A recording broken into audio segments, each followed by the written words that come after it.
Assalamualaikum warahmatullahi wabarakatuh. Selamat berjumpa lagi anak-anak. Kali ini Ibu akan memberikan pembelajaran tentang sistem gerak pada manusia dan hewan. Berdasarkan letaknya, tulang dibedakan menjadi dua macam, yaitu rangka ekskreton yang terdapat di luar tubuh, misalnya pada golongan invertebrata, dan yang kedua rangka atau tulang endoskeleton, yaitu rangka yang terdapat di dalam tubuh, misalnya pada golongan vertebrata. Kita ambil contoh manusia.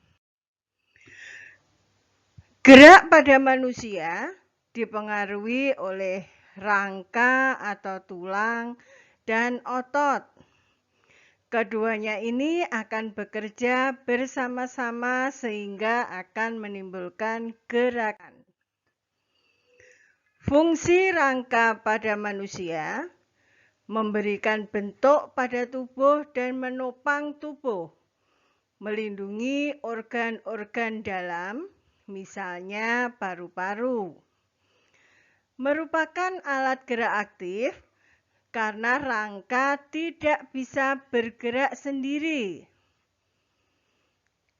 Tempat menempelnya otot dan tempat pembentukan sel darah.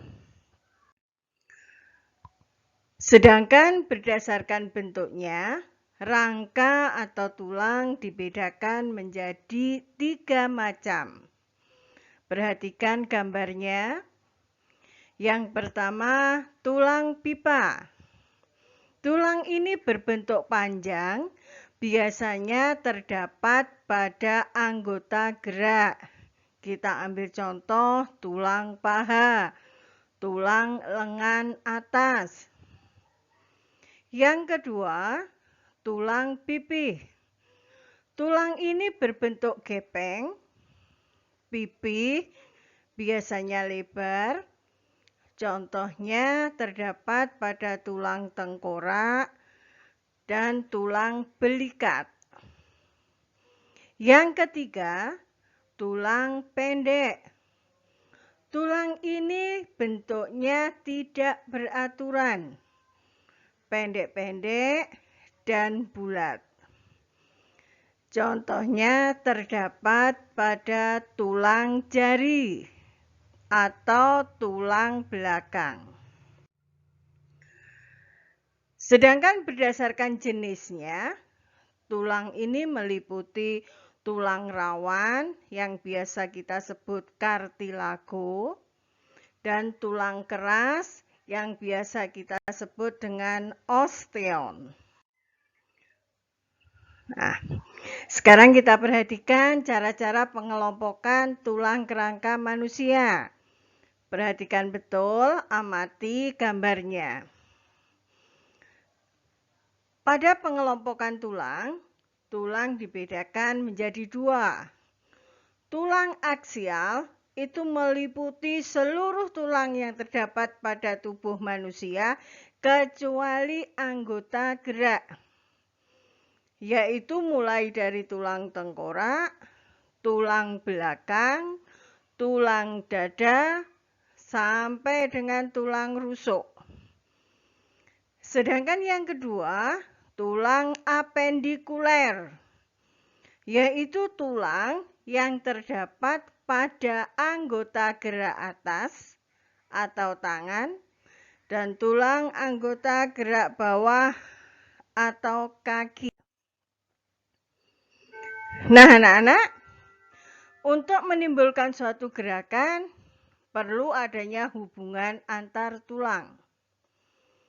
Hubungan antar tulang bisa kita sebut dengan persendian, meliputi sendi mati atau sinartrosis, sendi kaku atau amfiartrosis, dan sendi gerak yang kita sebut dengan diartrosis.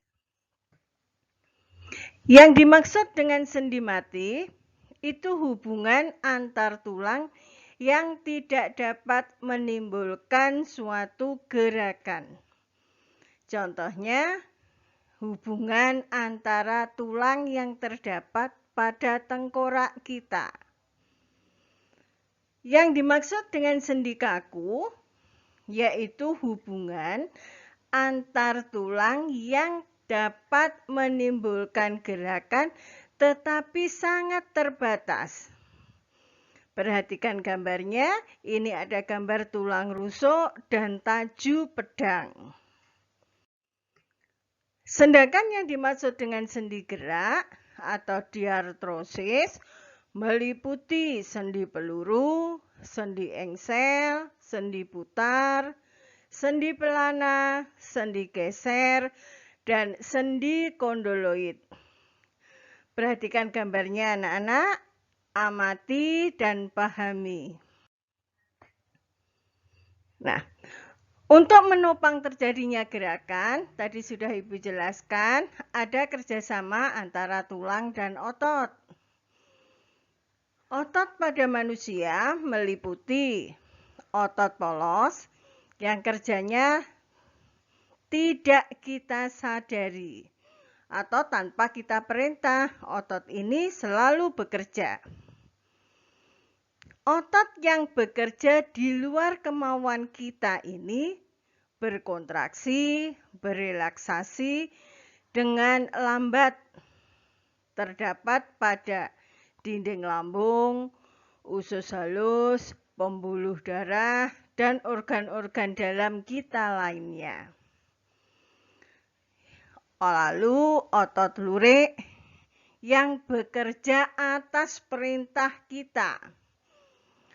Otot ini adalah otot yang bekerja menurut kemauan kita, terdapat pada organ gerak. Selanjutnya, otot jantung. Otot ini juga bekerja tanpa kita sadari, bekerja di luar kesadaran kita, bekerja di luar kemauan kita. Jadi otot ini selalu bekerja terus-menerus tanpa kita perintah. Dan otot ini hanya terdapat di jantung. Oleh karena itu otot ini disebut otot jantung. Perhatikan gambarnya. Di situ ada sel-sel otot, bentuk otot, dan organ-organ di mana otot itu terdapat.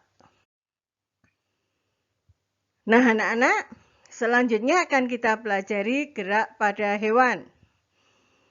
Gerak pada hewan dipengaruhi juga oleh tulang dan otot yang dimiliki. Gerakan pada hewan bertujuan untuk mencari makan, menghindari dari musuh, dan berpindah tempat atau migrasi ke tempat yang lebih baik. Gerakan pada hewan juga berpengaruh dari tempat hidupnya. Ada hewan yang berenang, berjalan, dan terbang. Demikian anak-anak, penjelasan tentang gerak pada manusia dan pada hewan. Perhatikan betul, kalian jelaskan macam sendi yang dapat menimbulkan gerak pada manusia, lengkapi dengan contohnya. Itu tugas yang harus kalian kerjakan kali ini. Terima kasih. Tetap semangat, jaga kesehatan. Sampai jumpa di pembelajaran berikutnya. Wassalamualaikum warahmatullahi wabarakatuh.